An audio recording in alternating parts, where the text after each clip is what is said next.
Atenção vascaíno, tem uma notícia muito quente para você. Esse mercado aqui funciona 24 horas por dia, sem atendente, sem nenhum funcionário. Você entra, pega o que quer, paga e vai embora. É uma loja 100% autônoma onde o dono lucra sem precisar estar aqui. Essa é a Micromarket. São mais de 400 lojas no Brasil. Inauguramos dezenas de unidades todo mês. E tem algo passando despercebido por muita gente. Todo condomínio quer ter um, toda empresa quer ter um. O que resolve um problema real dos moradores e colaboradores e ainda valoriza o imóvel e o local de trabalho. Se você é síndico ou cuida do RH de uma empresa, a Micromarket instala no seu espaço, sem custo para você, sem obra pesada e sem dor de cabeça. Agora, se você quer ser o dono de uma dessas lojas, escuta bem direito. A partir de 40 mil você já pode montar a sua loja. Operação sem funcionário. Você pode lucrar até 15 mil por mês ou mais. Ser dono do seu próprio tempo e ser o camisa 10 que a sua família merece. O link está aqui embaixo. Fale com o time da Micromarket. Esse negócio é a nova realidade do mercado. A única pergunta é: você vai estar dentro ou vai ficar de fora assistindo? Esse recado é para você que trabalha como CLT, carteira assinada há mais de 7 meses e está precisando levantar uma grana. Olha só a dica que eu trago. Na Doutor Cred, além da antecipação do Fundo de Garantia por Tempo de Serviço, agora você também consegue liberar o crédito do trabalhador, que é um crédito especial para quem trabalha no regime CLT.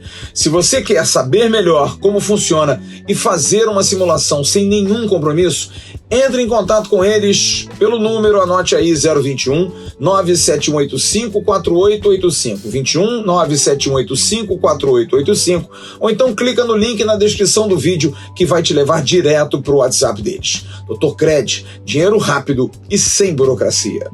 Alô amigos, alô turma, um grande abraço, muito bom dia para você ligado aqui no Acorda Vascaíno, em nome da Micromarket e da Dr. Cred. Chegando nesse 3 de março de 2026. Um dia importante porque o Vasco precisa definir o seu treinador. O Vasco precisa dar ao seu torcedor um mínimo de esperança. É uma tacada difícil, é uma tacada dura. Aliás, como sempre é, demitir um treinador e contratar um novo carece de algumas atitudes muito detalhistas. Demitir é saber o momento. Demitir é ter convicção de que o trabalho não anda mais. Demitir é entender que um trabalho, dependendo do tempo, pode estar indo por ralo abaixo. Demitir é talvez deixar enraizado no seu clube para um próximo treinador práticas que não sejam tão aproveitáveis. Ou não, práticas boas, mas que não davam resultado. Contratar também é algo bastante difícil. Geralmente, quando você contrata um serviço, uma pessoa, você tem convicção daquilo que você quer. A máquina de lavar deu problema. Eu vou trazer um técnico. Você conhece o técnico? Não. Você contrata o técnico mesmo não conhecendo? Será que não tem um amigo que indique alguém que ele conhece, não? Será que não tem um cara que a gente já fez algo lá fora? Você sempre desconfia que não vai ser o ideal. Porque assim é. Você vai contratar alguém para a sua empresa, você faz uma enorme entrevista e principalmente analisa currículo. Tem experiência nisso, tem experiência naquilo, tem experiência assim, mas espera aí, já rodou 20 empregos. Não, mas espera aí, ele não é um cara que tenha liderança. Enfim, você analisa. Então, para contratar, você precisa ter certeza. E não é algo a não ser que seja indicado, e mesmo assim, nem sempre a indicação ela dá resultado final. Por quê? Porque você não sabe de onde vai vir. Por mais que seja indicado por alguém que trabalhou com ele, não é a mesma coisa que trabalhando com você. Trabalha na empresa A, vai para a empresa B, vai ter o mesmo desempenho da empresa A? As pessoas são diferentes, a operação é diferente, o espaço físico é diferente. Então contratar também é difícil. Você precisa ter muita assertividade. Talvez você não contrate a pessoa perfeita, mas você tem que buscar quase isso. O Vasco ficou na dúvida para demitir o Fernando Diniz e foi um equívoco. Demorou demais diante de resultados improdutivos. Ou você abraça o Fernando Diniz logo depois da Copa do Brasil, que foi o que foi feito pela direção com a prerrogativa de que, mesmo tendo perdido o título, o trabalho era bom. Eu discuto, porque o Vasco, que hoje se abraça a, por exemplo, a perdas de Verratti, Coutinho e Rayan, poucas pessoas lembram, mas o Vasco teve uma sequência com o Fernando Diniz como treinador, com 8 derrotas, todos estavam em campo. Será que o problema só era do jogador? Será que antes também o treinador não estava cometendo equívocos? Então houve, por parte da diretoria, uma certeza de que a permanência seria melhor. Virou-se o ano e o Vasco começou muito mal, com um planejamento de colocar vários jogadores, de colocar todo mundo para jogar, mas já é página virada. Apesar de que essa página virada tardiamente, na minha concepção, atrapalha o trabalho de hoje. O Vasco tem um treinador interino durante uma semana, não vence o Santos e perde a chance de disputar o Campeonato Carioca em sua final, fato que o Vasco não conquista há 10 anos. E agora busca um treinador. E aí, para mim, é o grande problema. E é um problema que não é só do Vasco. É um problema de quem contrata no futebol brasileiro. Porque não há um perfil. Não há um nível de entendimento do que aquele profissional pode dar. O que você quer para o seu clube?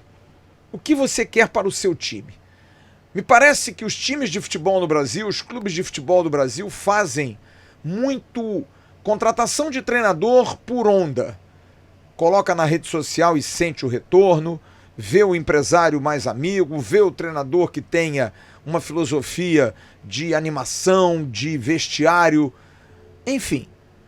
Não me parece uma análise fria de respeito ao clube, porque, por exemplo, o Barcelona, o Manchester City, o Real Madrid, quando contratam um treinador, tem ali um perfil de respeito ao clube, a sua filosofia de clube. O Barcelona nunca será um time retrancado, nunca será um time propositivo 90 minutos. Mas também não vai ser um time reativo, vai ser um time de posse de bola, por conta da sua tradição, das suas categorias de base. O Real Madrid é o grande Real Madrid. O Real Madrid precisa ter grandes defensores, grandes nomes, os melhores. O City é um clube que é de um dono e que tem ali a possibilidade, através de um trabalho de um técnico de fora, como o Pep Guardiola, de montar uma filosofia, quebrar um pouco do paradigma do futebol inglês. Futebol mais técnico, futebol mais de qualidade, de movimentação diferente, do arcaico, porém produtivo, futebol inglês, de bolas fortes, de velocidade, de parte física, de cruzamentos, de técnicas de batida de bola, de David Beckham, enfim. Então você tem perfis. O futebol brasileiro me passa a impressão de que nada. Nos anos 80, nos anos 70, se rotulou o futebol brasileiro por regiões. O gaúcho era o futebol de pancada, o futebol de dureza, o futebol de competição. O futebol paulista era um futebol pragmático, porém um futebol de jogadores vistosos, mas que jogavam pela competição. O futebol do Rio de Janeiro era o futebol lúdico, de quem passa o dia na praia. Era o futebol de dar chapéu, de dar caneta. Essas eram marcas de tipos de futebol no país. Não sou favorável a isso, mas acho que os clubes têm uma tradição que precisam seguir, e o Vasco tem uma tradição. Falo isso há muito tempo. O Vasco tem os 3 maiores artilheiros do futebol brasileiro. O Vasco jamais pode ser um time que seja reativo. O Vasco não pode ficar atrás, fazendo retranque e jogando em contra-ataque. Pode até criar alternativas para jogos mais difíceis. Mas o Vasco, normalmente, por sua história, é um time de Ademir, de Sabará, de Roberto, de Mauricinho, de Romário, de Edmundo. Tem isso no seu DNA. O Vasco é um clube que teve sempre jogadores cerebrais vestindo a camisa 8, jogadores que pensavam, não eram brucutus os que vestiam a 8. Então são perfis que você precisa seguir e que o treinador que chega precisa se adequar. Não é o clube virar refém do técnico, como o Vasco fez com o Fernando Diniz. Dar ao técnico a chave do cofre, para mim, é um grande erro. Ainda mais o Vasco, que tem um presidente que foi um grande jogador, um dos melhores comentaristas desse país, que enxerga muito a bola, e isso que me atinge. Porque você pode não querer se meter, e eu entendo o presidente não querer, mas ele é o presidente do clube, e ele é responsabilizado, e ele é criticado também por isso. Acho que poderia estar ali. Eu, quando convivi com o Roberto Dinamite na presidência do Vasco, ouvi muito isso do presidente. Eu não posso me meter. E eu dizia a ele: Roberto, eu acho que você está errado. Você foi o maior jogador desse clube. Ninguém melhor para contar a história do Vasco, ninguém melhor para dizer como ganhar os jogos do que você. De entender a filosofia do Vasco de jogo. Uma vez fizemos aqui uma entrevista com um personagem da base do Vasco que nos disse que o Vasco estava criando o MT centroavante para ser um falso 9. E eu me lembro que a gente retrucou, dizendo: o Vasco não pode ter falso 9. Todos os 9 do Vasco foram verdadeiros. Todos os artilheiros foram jogadores que estavam ali para meter gol. Então eu acho que o técnico precisa ser escolhido em cima de uma análise criteriosa daquilo que o clube precisa. O Vasco hoje tem uma posição delicadíssima no Campeonato Brasileiro, com 1 ponto apenas. Precisa somar pontos. Precisa ser agressivo, precisa ser propositivo, precisa ser bastante duro, jogando dentro dos seus domínios. Ao mesmo tempo precisa criar uma estratégia para jogar fora, mas não deixando de ser também propositivo, de buscar o gol, se defendendo bem, com linhas bem postas, bem treinadas. Precisa ter bons cobradores de falta, precisa ter jogadas ensaiadas. É o Vasco, que sempre foi assim. E você precisa pedir ao seu treinador: olha, a gente precisa ganhar jogo. Se a gente não ganhar, a gente não pode perder. O empate também nos serve, dependendo das circunstâncias. E esse somatório de pontos, ganhar de 1-0, ganhar de 0,5-0, ganhar de 3-0, é a mesma coisa. O importante é ganhar. E acho que esse papo tem que ser dado a qualquer treinador, que é claro, chega lá para ganhar jogo. Mas é a maneira como se ganha. A forma, que é algo que o presidente do Vasco disse isso lá atrás. Perder é do jogo. O problema do Vasco é como o Vasco perde. Entregando, deixando de oportunizar momentos importantes como foi o pênalti domingo. O Vasco não pode perder um pênalti numa decisão. Isso paga-se um preço. Confesso a vocês que estavam no Maracanã e quando o Brenner perdeu o pênalti eu disse: a gente vai perder o jogo. A gente vai ser eliminado. O Fluminense vai acabar metendo um gol. E isso é uma coisa que machuca, porque é algo recorrente e que um novo treinador não pode deixar acontecer. Mexer nas peças certas agora, precisa ter liberdade para fazer isso. Não pode ter ingerência, não pode ter medo. Então é um dia importante que o Vasco precisa fazer a melhor escolha, porque nela está montada a estratégia de 9 meses de trabalho, até o final do ano. Alguém que conheça o grupo, alguém que conheça o futebol brasileiro, alguém que conheça a importância e o tamanho do Vasco, alguém que saiba usar isso a seu favor e que principalmente motive os jogadores, porque o Vasco fez um jogo domingo que mostrou que tem qualidades, que não é um time tão ruim assim. É um time que precisa de treinamento, é um time que precisa de posicionamento, é um time que precisa de confiança. A gente vê jogadores se manifestando, é o Andrés Gomes chateado, é o Barros postando desculpas, mas ao mesmo tempo sabendo que pode ser melhor, é o Thiago Mendes abraçando o Barros. A gente vê a indignação de alguns jogadores saindo de campo, como o Puma Rodrigues, como o Piton, como o Léo Jardim, jogadores que estão no Vasco desde 2023 e queriam ser campeões aqui de alguma coisa. Então eu acho que tem alguma coisa aí dentro, tem uma semente ali dentro, que precisa ser germinada por um treinador capaz. Eu gosto do nome do Renato, acho o Renato um cara amadurecido, acho o Renato um cara que cresceu, apesar de toda a fama e rótulos que as pessoas criam em cima de quaisquer nomes. O Renato é um cara que tem trabalhos recentes bons, trabalhos antigos bons, ganhando títulos, perdendo títulos, mas sempre foi um cara muito competitivo como atleta e acho que é um bom treinador. Acho o Roger Machado também um ótimo treinador, que nunca teve condição de terminar seus trabalhos, muito por conta desse imediatismo do futebol, mas que ganhou títulos em Minas, ganhou títulos em São Paulo, participou de jogos de Libertadores, montou um grande time do Grêmio, que depois acabou sendo campeão da Libertadores, sob o comando do Renato. Aquele time que tinha o Wallace de volante, que tinha o Douglas na meia, né? Era um time que jogava futebol, que fazia um bom jogo com Jeromel e Kahneman na zaga, que tinha o Marcelo Groi no gol. Enfim, então era um bom time de futebol e que acabou sucumbindo a alguns resultados. O Renato veio, manteve ali uma estrutura, colocou o Cortez na esquerda e o Grêmio acabou sendo campeão diante do próprio Lanús, jogando lá dentro de La Fortaleza. Então, acho que são dois bons nomes. Existem outros nomes, mas a gente precisa desrotular isso. O Jair Ventura é um treinador que não tem nome, pelo amor de Deus. Por quê? O que credencia o Rafael Guanais, por exemplo, do Mirassol, em detrimento desses nomes? Ninguém conhecia o Guanais. Acha ele um ótimo treinador, mas tem peso para aguentar? O Pellegrini, que está no Lanús, seria um bom nome ou é a moda? Como o Costas lá do Racing, ou é a moda? É o que eu digo. A gente precisa de alguém que se adeque ao Vasco e que entenda a filosofia do Vasco. O nome precisa ser indicado em função das necessidades do clube. E não porque esse nome tem nome, não porque esse nome é folclórico, é sanguíneo. Que a diretoria do Vasco tenha cabeça para entender que o passo que ela está dando agora talvez seja o passo mais importante depois da situação da 777. Quando lá atrás, há 3 anos atrás, retiraram a 777.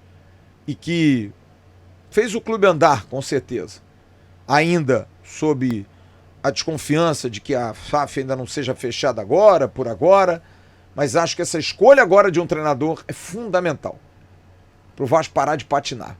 São 3 anos de departamento de futebol sob a gestão do Pedrinho, ruins. Não foram bons anos. A conquista quase da Copa do Brasil foi um momento importante, mas num torneio em que você se classifica ali por pênaltis na Bacia das Almas, mas se classifica, está na regra, ninguém pode colocar obstáculos, mas é muito pouco para um clube em 3 anos. É claro que são 3 anos tentando corrigir 30. A gente entende tudo isso. Mas o futebol é feito assim, é de cobrança, não tem jeito. E a gente poderia fazer melhor, poderia ter feito melhor, poderia ter tomado outras atitudes. Mas não adianta chorar sobre o leite derramado. O importante é aprender com o leite derramado. E que a partir de hoje o Vasco possa trazer um nome com essa certeza, bem pago, bem remunerado, até para chegar com responsabilidade, precisa entender o tamanho do problema que está abraçando, para que a gente tenha um rumo melhor. Nosso time não é ruim, nosso time não é o pior, não vale estar na última colocação do Brasileiro. O Vasco merece coisa melhor e a gente espera que venha assim. Tá bom? Grande abraço a todos, muito obrigado pelo carinho. Estou hoje completando mais um aninho de vida. Daqui a pouco vou estar no BDG com o querido Sérgio Quente, que também tem seu filho fazendo mais um aninho de vida. Hoje à noite não vou estar no News, vou estar recebendo amigos aqui na minha casa para abraçá-los, agradecer as manifestações de carinho daqueles que gostam do meu trabalho, aqueles que não gostam de mim pelo meu trabalho, tudo bem, faz parte. Mas saibam que o máximo a gente faz. O principal é se esforçar e procurar fazer sempre o melhor, com o melhor das boas intenções. Isso eu faço aqui com o maior prazer, maior alegria de estar aqui sempre, trazendo as informações e tentando fazer o canal cada dia melhor, porque vocês merecem. Você, torcedor do Vasco, merece muito. Queria que o Vasco tivesse me dado um presentinho. Aliás, o Vasco não tem dado presentes a ninguém, né, torcedor? Mas vamos que vamos. Grande abraço em nome da Dr. Cred e da Micromarket. Estamos encerrando o Acorda dessa terça-feira. Tchau.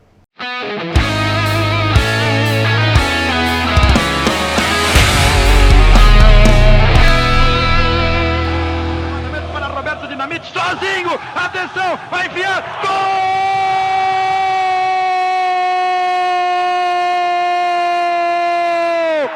Que golaço maravilhoso do moço que mora em Caxias!